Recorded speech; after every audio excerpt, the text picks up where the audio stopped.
पंडित जी को पावा तो सभी को सादर जय जिनेन्द्र। सादर जय जिनेन्द्र, सादर जय जिनेन्द्र, सादर जय जिनेन्द्र। शुभ आशीर्वाद, शुभ आशीर्वाद, शुभ आशीर्वाद। आवाज आ रही है सोनू जैन जी साहब? सादर जय जिनेन्द्र पंडित जी। बाबू जी सादर जय जिनेन्द्र। अभी जय जिनेन्द्र, सभी को जय जिनेन्द्र। जिनेन्द्र साहब जय जिनेन्द्र, जय जिनेन्द्र। आवाज आ रही है बाबू जी? अरे जय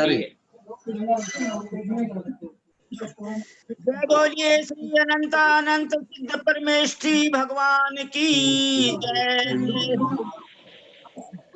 जय श्री ओम नमः सिद्धेभ्य, जय श्री ओम नमः सिद्धेभ्य, जय श्री ओम नमः सिद्धेभ्य। नमोर्हंताणं, नमो सिद्धाणं, नमो आयरियाणं।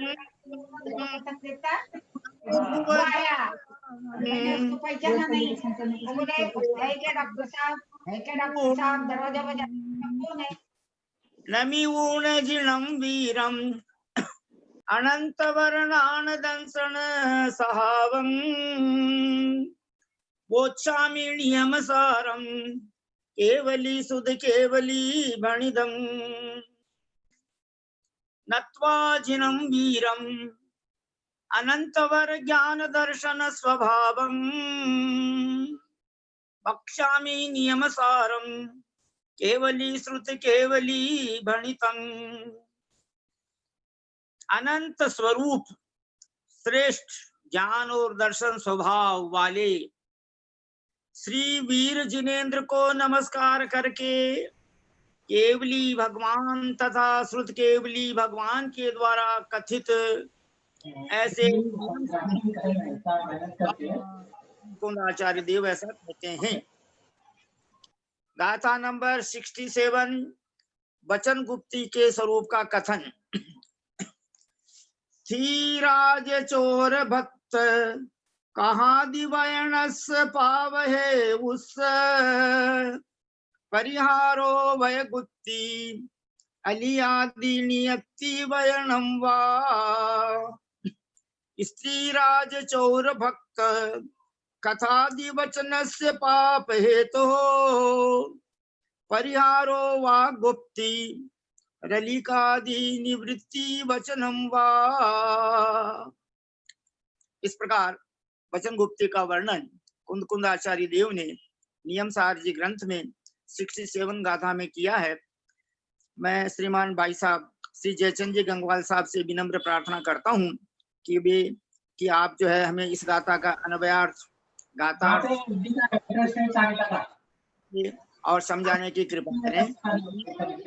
गंगवाल साहब हैदराबाद। जय जिनेन्द्र सर, सभी को जय जिनेन्द्र। नियम सार की गाथा नंबर 67, इसका आज हमें पढ़ाई करना है। ये गाथा वचन गुप्ती का स्वरूप समझा रही है।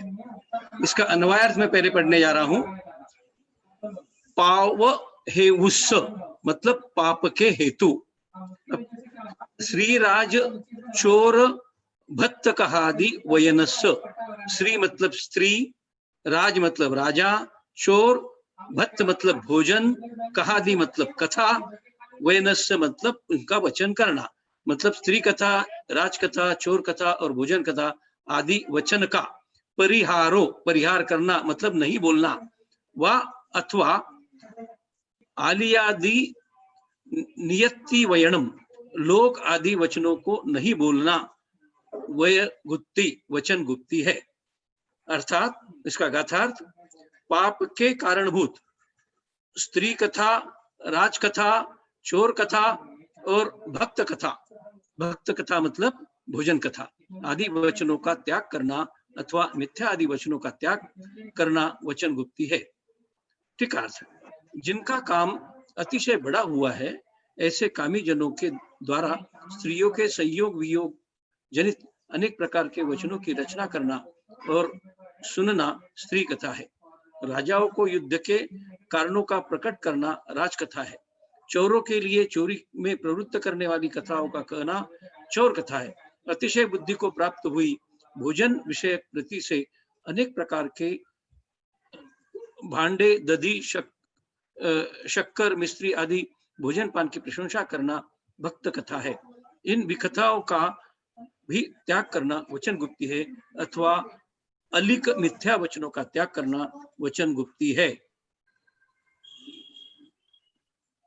अथवा अन्य अप्रशस्त वचनों का त्याग करना वचन गुप्ती है। श्री पूज्यपाद स्वामी ने ऐसा भी कहा है, इस प्रकार बाह्य वचनों को छोड़कर अंतर वचनों को भी विशेषकर छोड़े। यह योग संक्षेप में परमात्मा को प्रकाशित करने के लिए प्रदीप तुल्य है। टीकाकार ऐसा भी कहते हैं, जो भव्य जीव संसार संबंधी भय करने वाले सब प्रकार के वचनों को छोड़कर स्वभाव से ही सुशोभित चैतन्य चमत्कार रूप एक शुद्ध आत्मा का ध्यान करता है, पाप रूपी अंधकार के समूह को नष्ट करने वाला यह भव्य जीव उस उत्कृष्ट मुक्ति को प्राप्त होता है जो स्वाभाविक महिमा, समृद्धि और सुख को करने वाली है। इस प्रकार वचन गुप्ती का महत्व कहा गया है। वचन गुप्ती मतलब ये भी कथाओं को छोड़ना या और भी किसी को दुखाए नहीं ऐसे वचन नहीं बोलना, असत्य वचन नहीं बोलना, ये वचन गुप्ती है। इस प्रकार वचन गुप्ती का कथन समाप्त हुआ। बहुत सुंदर श्रीमान भाई साहब जयचंद जी गंगवाल साहब ने कथा नंबर 67 का बहुत अच्छा स्पष्टीकरण किया, हम सबको समझ में भी आया। अब आदरणीय विजया बहन जी साहब ढोलिया नागपुर निवासी से विनम्र प्रार्थना है कि आप परम पूज्य गणिनी रत्न आरिका जी ज्ञानमती जी माता जी के द्वारा जो इस गाथा पर टीका लिखी गई है उसको पढ़कर और उसको हम सबको समझाने की कृपा करें। आदरणीय विजया बहन जी साहब ढोलिया नागपुर। जय जिनेन्द्र। प्रणाम भैया जी, सभी को जय जिनेन्द्र। थी राज चोर भत्त कहा दिवयन सपावहे उस परिहारो वच गुप्ती अलियादि नियति वयनम वा। यहाँ वचन गुप्ती का स्वरूप बता रहे हैं। श्री कथा, राज कथा, श्री कथा, राज कथा, चोर कथा और भोजन कथा आदि पाप के हेतु वचन का परिहार करना वचन गुप्ती है, अथवा असत्य आदि वचनों का त्याग करना वचन गुप्ती है। पापाश्रव के लिए कारण श्री कथा, राज कथा, चोर कथा और भोजन कथा, इन चार कथाओं का परिहार करना वचन गुप्ती है, अथवा असत्य आदि वचनों का त्याग करना भी वचन गुप्ती है। अब इसको स्पष्ट करते हुए कह रहे हैं, विषयों की इच्छा को बढ़ाने वाली श्री संबंधी जो चर्चाएं है वह श्री कथा है। उन श्रीयों के संयोग, वियोग, हाव भाव, विलास युक्त वचन रचना के द्वारा जो राग भाव पूर्वक कुछ भी संलाप है वही यहाँ लिया जाता है। यह महत्व की बात राग भाव से लेना है अपने को, अन्यथा नहीं तो पुराण, चरित्र आदि के रचयिता आचार्य अंजना, सीता आदि के रूप, सौंदर्य, सुख दुख आदि का वर्णन करते हैं। उसमें संयोग, वियोग, श्रृंगार रस आदि की भी बहुलता देखी जाती है। वे भी श्री कथा के दोषी बन जाएंगे, किंतु ऐसा नहीं कहना है, ऐसा कहना ठीक भी नहीं है। अतः यह जाना जाता है कि राग भाव से जो श्रीयों की चर्चा है वही श्री कथा है। राजाओं की कथा राज कथा है।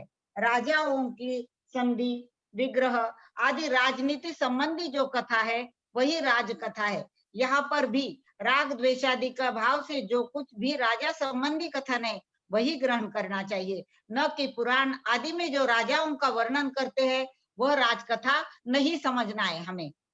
चोरों की कथा चोर कथा है। यहाँ पर भी पुराणों में जो चोर आदि का वर्णन है उससे अतिरिक्त जो चोरों की चर्चाएं है वे ही चोर कथा है।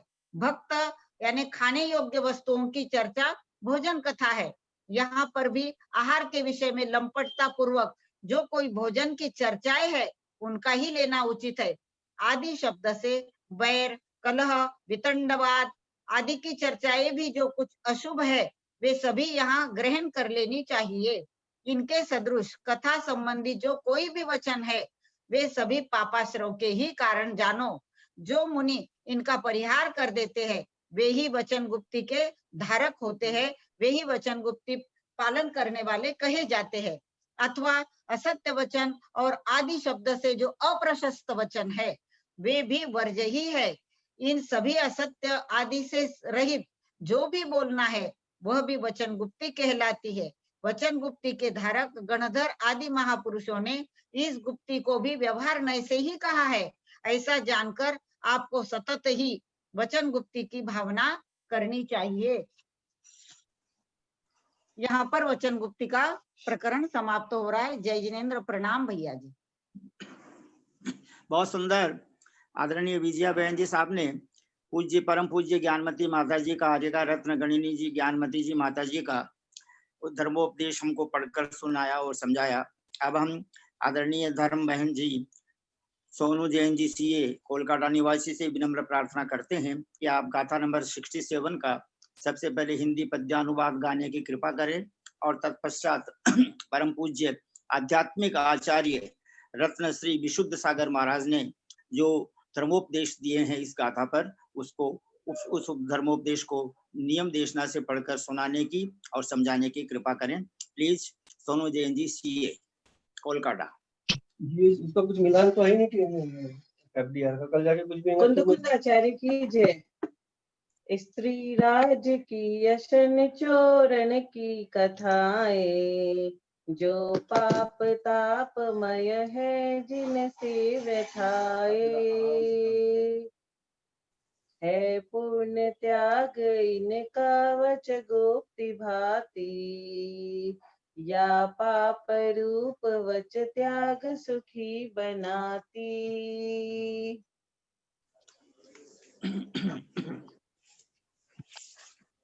आज प्रतिमा जी है नहीं लाइन पे, उनके लिए डेट बढ़ा दी गई है टैक्स ऑडिट। आचार्य भगवान कुंद स्वामी वचन गुप्ती के स्वरूप का कथन कर रहे हैं। विकथाएं जब तक रहेंगी तब तक वचन गुप्ती नहीं रहेगी। विकथाएं कितनी होती है सभी को मालूम है, 4 विकथाएं होती है। स्त्री कथा, राज कथा, भोजन कथा, चोर कथा। कोई यदि ब्रह्मचर्य व्रत ले लिया और बोलता है मैं ब्रह्मचारी हूँ, मेरे पत्नी नहीं है, लेकिन भाव से किसी भी स्त्री को अगर वो याद करता है, मन में पिछले बिताए हुए किसी पल को याद करता है, तो उसमें उसे बहुत बड़ा दोष लगता है। इसीलिए विवाह कहने का यहाँ पे शास्त्रों में साफ निषेध है। इससे हमें कुछ मिलता नहीं, मिलता है एक चीज जरूर मिलता है, हमें कर्मों के बहुत बड़े बड़े बंध मिलते हैं इन सारी कथाओं को कहने से।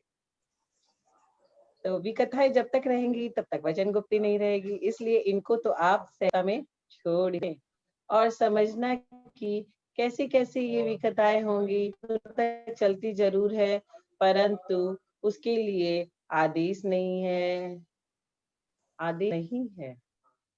और 6वां गुणस्थान आप सभी को मालूम है, श्रावक का होता नहीं भी मुनि महाराज का होता है, क्योंकि ऐसा प्रमाद आज है जीव को। आदेश यही है कि जीव को विकथाओं से बचना चाहिए और विकथा सुनना भी नहीं चाहिए। ये स्थान विकथा नहीं है। अगर कोई विकथा करता है तो उसे ऐसे कहना चाहिए। जब धर्म के प्रदेश पर कोई अशुद्ध शब्द नहीं बोलते थे, देखो आप मुनि के पास भी गलत नहीं बोलते, गलत नहीं करते, स्वयं धर्म में है, अब उन्हें कैसे रहना है, गुप्तियां कैसे पलेंगी, ऐसा चिंतन नहीं आता, तो गुप्तियां तुम्हारे पास है। जिसको लोग तुम्हारे सामने कहना पसंद नहीं करते, तो भगवान उसे आप कैसे कह सकते हो? राज कथा, चोर कथा और भोजन कथा, उसी आप कैसे कह सकते हो? अब तुम जान के पाप के हेतु सामने रखो तो तुमसे वह व्यापारी श्रेष्ठ है, जो अपने व्यापार की क्षीणता को देख करके एक कदम भी नहीं रखता और ये ध्यान रख लेता है कि लाभ कितना है और नुकसान कितना है। आपको पता है ना, कोई भी बिजनेसमैन सबसे पहले कॉस्ट बेनिफिट एनालिसिस करता है कि मैं ये बिजनेस करूंगा तो कितना कॉस्ट लगेगा और कितना बेनिफिट मिलेगा। उसको कहते हैं कॉस्ट बेनिफिट एनालिसिस। जितनी भी कंपनीज है वो चार्टर्ड अकाउंटेंट से, कॉस्ट अकाउंटेंट से अपना कॉस्ट बेनिफिट एनालिसिस करवाती है कि हम इस प्रोजेक्ट में इतना इन्वेस्टमेंट करेंगे तो हमें कितना कॉस्ट आएगा, रिटर्न में बेनिफिट हमें कितना मिलेगा, और हमारा कब वो बेंचमार्क होगा, कब से हमें रिटर्न में बेनिफिट आना शुरू होगा। एक जो हॉकर्स लोग होते हैं ना, पुचका वाले और फ्रूट्स वाले, वो भी अपना कॉस्ट बेनिफिट एनालिसिस करके व्यापार करते हैं। अब तुम जान के पाप के हेतु सामने रखो तो तुमसे वह व्यापारी श्रेष्ठ है जो अपने व्यापार की क्षीणता को देख करके एक कदम भी नहीं रखता और ये ध्यान रख लेता है कि लाभ कितना है और नुकसान कितना है, हमेशा लाभ अलाभ पर दृष्टि रखता है। ऐसे योगी भी जो जागृत रहना चाहिए कि किन चर्चाओं से मुझे लाभ है, लौकिक नहीं परमार्थ भूत, किन चर्चाओं से अलाभ है। आप चाहो कि चर्चाओं से हमारे उपासक बन जाएंगे तो ये नहीं होगा। कोई दर्शन करने आया और आप सामायिक कर रहे थे, तब उसका झुकाव आपके प्रति बढ़ेगा। श्रावक बोलना चाहता था पर आप बोले नहीं, तब तुम्हारे प्रति उसका दुगनी बढ़ गई। बोले कितना बड़ा आदमी आया, महाराज ने कुछ भी नहीं किया। जैसे कि हमारे आचार्य श्री का जब सामायिक का समय होता है, चाहे प्राइम मिनिस्टर आ जाए, चाहे कोई भी मिनिस्टर आ जाए, कोई भी मंत्री आ जाए, चाहे कोई एमएलए एमपी आ जाए, लेकिन वो तो अपने सामायिक से उठते नहीं। उनका जो समय है सामायिक का, और वो जो मिलने वाले आए हैं वो उनके दरवाजे के बाहर नंबर लगा के बैठे रहते हैं। यदि साधु भीड़ को भगाना चाहता है तो ये मत कहो कि हो, आप तो बस सामायिक में बैठ जाओ। आप जैसे बैठे, अब बोलने का साधन नहीं है तो लोग अपने आप चले जाएंगे। जैसे लोग कहने लगते हैं कि बनिया को लोगों को भगाना ही हो तो झाड़ू लगाने लगता है। बनिया क्या करता है, दुकान में झाड़ू लगाने लगता है, और हमारे महाराज जी क्या करते हैं, कर्म झाड़ने के लिए बैठ जाते हैं। जाने को कहेगा तो बुरा मानेंगे लोग, लोग को बोलेंगे भाई तुम अभी चले जाओ तो लोग बहुत बुरा मानेंगे। इसी तरह मुराज अपनी झाड़ू लगाने लगते हैं, कर्म को झाड़ने में लग जाते हैं। बात को समझना कि जितना आप सहज रहोगे, लोगों से दूर रहोगे, उतने लोग आपसे जुड़ेंगे। हमारे आचार्य जी कभी नहीं बोलते आओ भक्तों मेरे पास आओ बैठो, वो तो बोलते हैं मेरा समय हो गया सामायिक का। तो भक्त बोलते जरा सी इनकी खिड़की थोड़ी सी खोल दी जाए, हम बाहर से दर्शन करके ही चले जाएंगे ये महात्मा पुरुष के। तो अपना व्यक्तित्व को ऐसा निखारना चाहिए कि हमें कोई डिस्टर्ब नहीं कर सकता जब तक हम नहीं चाहे, क्योंकि यहाँ तुम्हारी पहचान विभूति से नहीं है, यहाँ तुम्हारी पहचान सहजता और निश्चल वृत्ति से है। ध्यान रखना, परिग्रह किसी भी कीमत पर आपको महान नहीं बना सकता। परिग्रह से आप महान, एक चक्रवर्ती होता है और एक चारित्र्य चक्रवर्ती होता है। जो चारित्र्य चक्रवर्ती होता है वो अपना चारित्र को निखारता है, और जो चक्रवर्ती होता है उसके इतना धन वैभव संपत्ति है कि अगर वो वैराग्य नहीं ले और उसी में मर जाए तो सीधे वो नरक गति को प्राप्त होता है। इसीलिए ज्यादा वैभव कभी नहीं रखना। जिनसे आत्म धर्म हो उनका नाम गुप्ती है। चार विकताओं का परिहार कर दो। वचन भी बोलो तो असत्य का अभाव होना चाहिए।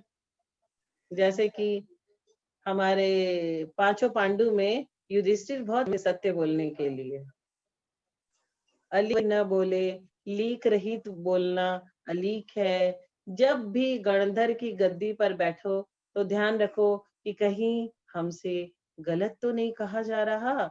गलत से तात्पर्य आगम से हटकर बोलने का है। अरे भगवान, चारों विकताओं के विषय में कह रहे हैं, राज्य संबंधी चर्चा करना, देश संबंधी चर्चाएं करना, ये सब राष्ट्र कथा है।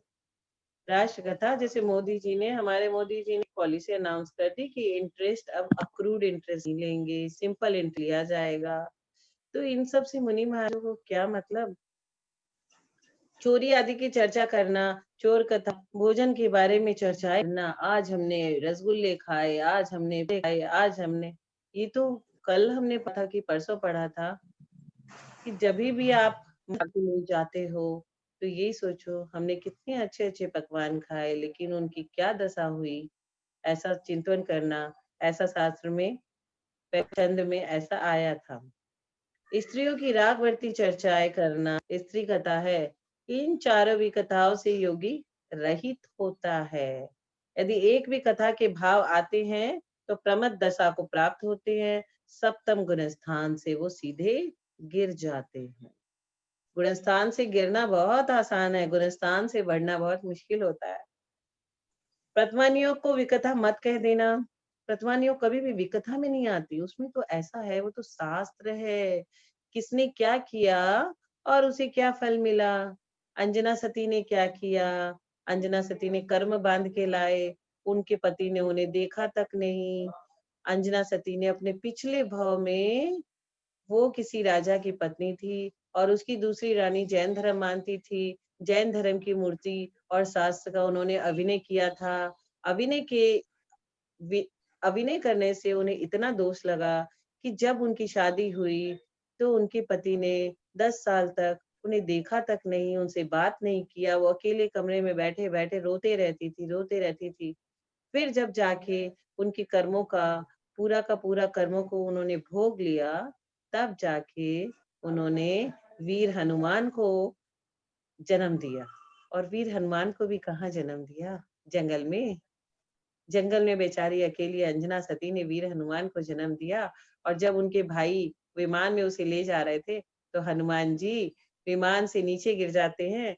अंजना रोते रहती है कि मेरा छोटा सा बालक, नवजात शिशु जो अभी अभी जन्मा है, ये कैसी विडंबना, जो हमारे विमान से गिर गया, अब तो मेरे हाथ नहीं आएगा। और क्या हुआ हनुमान के संग, सिल्ला टूट के चूर चूर हो गई और हनुमान जी हंस रहे थे। ये था ब्रज वृषभ नाराज सैनन। तो इनको हम कभी विकथा नहीं कहते। वे जीव अज्ञानी है जो प्रथमा नियोग को विकथा कह रहे हैं। प्रथमा नियोग आपसे यह कह रहा है कि एक रागी राग में बिंद करके किस प्रकार राग से निकला है, उसकी भूमिका की ओर निहारो। हम उनसे शिक्षा लेते हैं कि उन्होंने क्या किया, क्या गलत किया और क्या गलत परिणाम भोगे। जब हम बोलते हैं ना ये दुख मेरे कर्मों का है, तो कैसे हम हंसते हंसते कर्म बांधते हैं और रोते रोते कर्मों को भोगते हैं। जो प्रतिमा नियोग है बोधि समाधि का निधान है। प्रतिमा नियोग में जो चर्चा है वो आपको रागी द्वेषी बनाने के लिए कभी नहीं है। आप जम्मू स्वामी के चरित्र को पढ़ोगे, प्रतिमा नियोग है, देखना 4 सुंदर रूपवती अंगनाएं बैठी हुई हैं, पर श्रावक तो योगी की दृष्टि से बैठा हुआ है और माँ खिड़की से झांक रही है। ओहो, स्त्रियों के चंगुल में कौन नहीं फंसा, अब तो मेरी भावना पूरी हो जाएगी। लेकिन धन्य हो, वहां तो एकत्व, विभत्व, चैतन्य, चमत्कार की बातें हो रही थी। पता है, एक भाई ने अपनी बहन को देख करके, उनके मन में कुछ आ गया था। फिर पूछा अपनी माँ से कि ये दोनों सुंदर स्त्रियां कौन है। तो उसने कहा, माँ ने, ये तुम्हारी बहनें हैं। क्योंकि पहले के जमाने में गुरुकुल भेज दिया जाता था, आपस में भाई बहन मिल नहीं पाते थे। फिर जब यंग होके जब घर को आते थे तो अपनी बहन को नहीं पहचान पाया।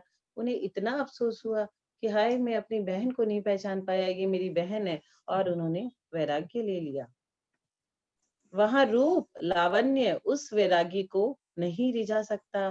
कह रहे थे कि बस प्रातः सूर्य उदित होते ही हमारे अंतरंग में चारित्र का सूर्य प्रकट हो जाएगा, इसलिए आप अपने आप में रहना। लेकिन वे कन्याएं भी कहने लगी कि यह हमारा सौभाग्य है कि हमें ऐसे पति का सहयोग मिला जो संयम की ओर बढ़ रहा है, हम भी संयम की ओर जाएंगे। राजुल माता ने जो किया था कि शादी नहीं हुई तो क्या हुआ, हम तो पति के पीछे पीछे जाएंगे, पति अगर वैराग्य ले लिया तो मैं भी माता जी बन जाऊंगी। यदि आपकी दृष्टि निर्मल है तो आप सर्वत्र अच्छाई प्राप्त करेंगे, और आपकी निज की दृष्टि निर्मल नहीं है तो अरिहंत के बिंब को देख करके भी विकार को प्राप्त हो रहे हैं। जिनकी दृष्टि विकृत है, भवन में लगी पुतलियां असंयम की ओर ले जा रही हैं, जबकि वो जड़ है। जिनकी दृष्टि निर्मल है वे जड़ प्रतिमाएं ही कीर्तन का ध्यान करा रही हैं। प्रतिमानियों की कथाओं में जिनका वर्णन है वे भी भूले भटके भगवान ही है। जीव चाहे निगोद में बैठा हो, शुद्ध द्रव्य दृष्टि से हम निगोदियों में शुद्धों को निहार लेते हैं। जैसे कि राजा अभी जो नरक में है, राजा श्रेयांश, और वो प्रथम तीर्थंकर बनने वाले हैं आगे वाली 24वीं में। जीव चाहे निगोद में बैठा हो, शुद्ध द्रव्य दृष्टि से हम निगोदियों में सिद्धों को निहार लेते हैं। हे ज्ञानी, उसी द्रव्य दृष्टि से इन आत्माओं में भी तुम भगवान को देख लो। इनमें राग द्वेष मत करो, अन्यथा आपकी द्रव्य दृष्टि शब्द का ढोंग है, जाल है। द्रव्य दृष्टि कहती है कि मैंने अशुद्ध में भी शुद्ध को देख लिया है, परंतु हे अभी अशुद्ध ही। हम सोचते हैं कि ये सुधर जाएं और ये सोच रहे हैं कि महाराज सुधर जाएं। अब दोनों की चिंता में दबे हैं, अपनी चिंता में एक भी नहीं है। यदि आप दोनों से ये सोचने लग जाओगे कि जिस जैसी भविष्यवक्ता है वही है, वह हम व्यर्थ के विकल्पों में क्यों जी रहे हैं। साधु सोचे जो है सो है, तो विकल्प तुम्हारा समाप्त हो जाएगा।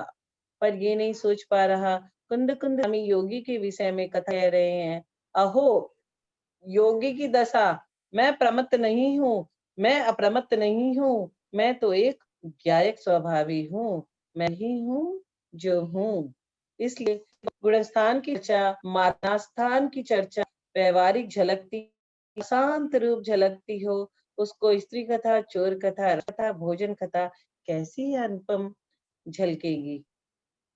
जिसकी दृष्टि में तो कथा भी पर झलकती है, उसकी दृष्टि में अशुभ चर्चा कैसी निर्मल होगी। जिस योगी को पंच परमेष्टि परगत तत्व झलके, उस योगी को मिथ्यात आदि स्वतत्व कैसी झलकेगा, कैसी झलकेगा। आगम जब पंच परमेष्टि तक को पर तत्व कह रहा है, ध्यान रखना, अध्यात्म सुन रहे हो, स्वतत्व की चर्चा भी स्वतत्व नहीं है, वो तो पौद्गलिक शब्द बनाए। पंच में पर तत्व है, विशुद्ध आत्मा स्वतत्व है, विशुद्ध आत्मा जो शब्द है वे भी पर तत्व है। जो सब आप बोल रहे हो उस समय आप स्वतत्व में नहीं हो, पर तत्व में हो। आश्रय भाव और निराश्रय भाव की चर्चा कर रहे हो, उस समय आप क्या हो, निराश्रय हो कि शाश्रय हो। निराश्रय की चर्चा करने पर भी शाश्रय दशा है। निराश्रय दशा होगी उसमें शाश्रय निराश्रय की कोई चर्चा नहीं होगी और स्वरूप रमण होगा। ये निराश्रय दशा 12वें स्थान में बनेगी, 12वां गुण स्थान जो कि पंचम काल ही होता, वो भी कथित ये तलसार का विषय है। वास्तव में निराश्रय दशा जो 14वें स्थान की है, परंतु 12वें गुण स्थान में क्यों कह दिया, क्योंकि ईर्यापत आश्रव है, शाम आश्रव नहीं है, इस अपेक्षा से है। स्वगत तत्व के दो भेद कर दिए, सविकल्प निर्विकल्प स्वतत्व। सविकल्प स्वतत्व दशा 10वें गुण स्थान तक है और जो निर्विकल्प दशा है वो सप्तम संति है। तनक सुनो, पिताजी नागम कहते हैं कि 10वें गुण स्थान तक होता है। 11वें गुण स्थान से शुक्ल ध्यान का प्रारंभ होता है। आचार्यों का कथन है प्रारंभ होता है। अब देखना, सविकल्प स्वतत्व सप्तम गुण स्थान में चारित्रवान आत्मानुभूति शुद्ध उपयोग की विवक्षा से निकल्प तो है, परंतु कषाय दशा का अभाव नहीं है, इसलिए 10वें गुण स्थान तक सविकल्प है। मतलब सब सारा एनालिसिस करके आप सोचे होंगे जो हम लोगों को सब ऊपर के गुणस्थान से नीचे के गुणस्थान में गिराते रहती है। ये तो गहनतम तत्व है। 10वें गुणस्थान में सूक्ष्म लोभ बैठा हुआ है, लोभ संज्ञा बैठी हुई है, वो तेरे यथाख्यात चारित्रिक शुद्ध भी नहीं लेने दे रही है। कितना पुरुषार्थ किया जीव ने कि पहले से 10 गुण स्थान तक पहुंच गया, फिर भी आत्मा का जो कथन है स्वाद है। बताएं कि एक व्यक्ति को मिश्री की डली पकड़ा दो, ठीक है अब तो मैं खाऊंगा ही क्योंकि अब ये मेरे हाथ में है, लेकिन चिंता मत रुको, थोड़ा और सुनो। हाथ में है लेकिन उस मिस्री पर कागज लिपटा हुआ है। मिस्री तेरे हाथ में थी, मुख में आ रही है जी, मुख में स्वाद नहीं है, क्योंकि बिल्कुल पतली पन्नी है उसके ऊपर, किसी को दिख नहीं रही है, फिर भी तेरे अंतराय डाल रही है वो। ऐसे ही शुक्ल ध्यान के बीच में वो पतली लोक की पन्नी ऐसे लगी हुई है, जो आत्मा का अनुभव है उसे वो पतली सी पन्नी लोक की।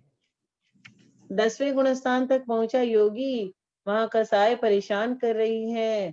पंचम आत्माओं तो कितने परे हो, और कैसे तुझे मिश्री का स्वाद आएगा। कागज में लिपटी जरूर है, चींटी भी स्वाद का दूर से अनुभव कर रही थी है।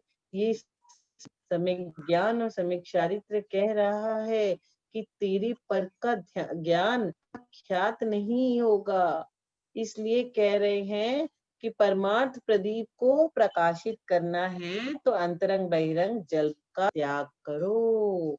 अमृतचंद स्वामी ने लिखा कि 6 महीने का मौन रखो। बताएं हम 6 घंटे का मौन तो रख नहीं सकते, हम कहाँ 6 महीने का मौन रखेंगे। एक दिन का मौन तो हम रखते नहीं।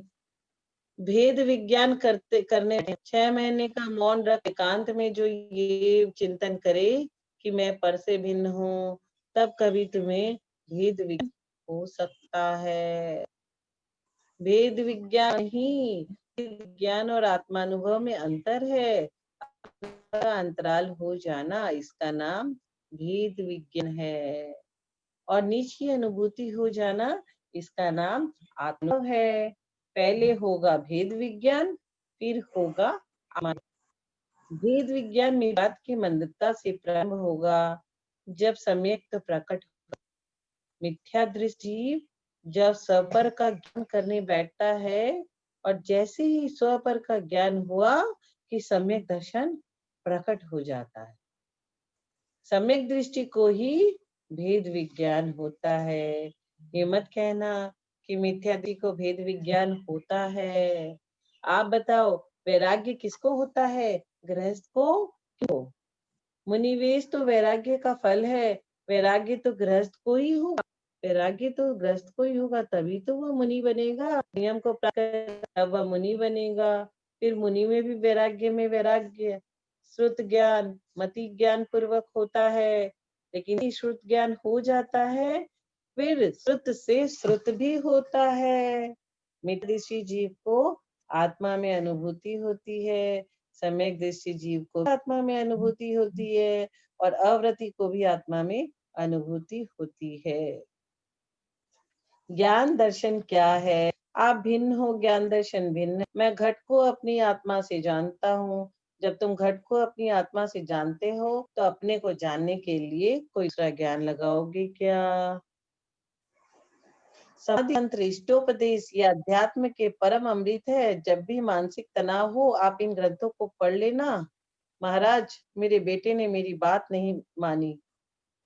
पत्नी चिल्ला पड़ी, हमारे मित्र ने ऐसा बोल दिया। जिनवाणी कह रही है कि वो मित्र मूर्ख हो या न हो, लेकिन तुम तो मूर्खों के मुखिया हो, क्योंकि पर को तुमने अपना मान बैठा, जो कि सर्वथा अन्य है। वो स्वार्थ भिन्न स्वभाव है, तेरा उसका अत्यंता भाव है, तो उसमें अपना मान रहा है। तू उसे अपना है जो कि तेरा है ही नहीं। इसलिए तनक ये बताओ, आपका चतुष्टय एक है क्या? तो फिर आप क्यों कह रहे हो कि उसने ऐसा कह दिया? और जिसको कहा था वो क्षण क्या था, और जिसने कहा था वो कब कहा था? जब कह रहे थे उस समय बेटा के रूप में था। शत्रु का चांटा सहन हो जाता है, पर की गाली भी सहन हो जाती है, परंतु धन के तनिक सी आवाज भी सहन नहीं होती। कार्तिकेयानु में लिखा है कि जब योगियों ने घर के लोगों को सहन किया तभी तो केवल ज्ञान हुआ। देख, उपसर्ग के लिए कमठ कौन था? सगा था। पता है, पारेशनाथ भगवान को जब जब नेता किया, कमठ कभी उसका नाना बना, कभी कुछ कभी कुछ। या बाहर की सहन सच्चाई हो तो घर के जो मित्र है, जो आपके शत्रु है, उनको शुरू कर दो। कन की दृष्टि को समझना, द्रव्य और द्रव्य दृष्टि भिन्न है। जिस दिन ये समझ में आ गया, वस्तु स्वरूप समझ में आ जाएगा। द्रव्य दृष्टि यानी द्रव्य यानी वस्तु। द्रव्य दृष्टि से शुद्ध द्रव्यार्थिक न्याय से, कर्मों से भी निरपेक्ष शुद्ध द्रव्यार्थिक न्याय से सर्व संसारी जीव सिद्ध सदृश्य शुद्धात्मा, ये द्रव्य दृष्टि कह रही है, परंतु द्रव्य नहीं कह रहा है। कर्मोपधि निरपेक्ष शुद्ध द्रव्यार्थिक न्याय से संपूर्ण संसारी जीव सिद्ध के समान है। द्रव्य क्या कहेगा? जिस समय जैसा है वैसा है। यदि वास्तव में आप साधक हैं तो आपका यही निर्मल सोच होना चाहिए। उत्पन्न गाली भी पौद्गलिक है, तालु पौद्गलिक है, शब्द गल की पर्याय है। मेरा उस सब से परस्पर भाव है। गाली शब्द से मेरा अत्यंत भाव है। मैं चिद्ध स्वरूप हूँ, ये अचेतन रूप है। मैं भेद विज्ञानी हूँ और ये अज्ञानी है। जो भी व्यक्ति तुम्हें कभी गाली देता है, तुम सोच लेना वह अज्ञानी है, उसे ज्ञान नहीं है। मैं चेतन हूँ और ये जड़ है, और चेतन को जड़ कब लग सकता है? ये गाली पुद्गल होगा तो रहा गया, मेरे चेतन को छू भी नहीं रहा। ये दृष्टि परम वैराग्यमयी है। ऐसी दृष्टि जब तक श्रवण नहीं बनाएगी, तब तक समता स्वभाव को प्राप्त नहीं कर सकेगा। उनने ऐसी कह दी, अभी तक लगी है, ये आपकी दृष्टि है। ये तो होता, बहुत बार होता है। इसमें नए लगाओगे आप पर्याय दृष्टि को मान करके, द्रव्य मेरा सत्व है। इस सब शब्द से क्या हुआ कि आप ऐसा सोच रहे हे ज्ञानी। इसलिए स्वभाव का चिंतन करो, कहीं विभाव के परिणामों में लीन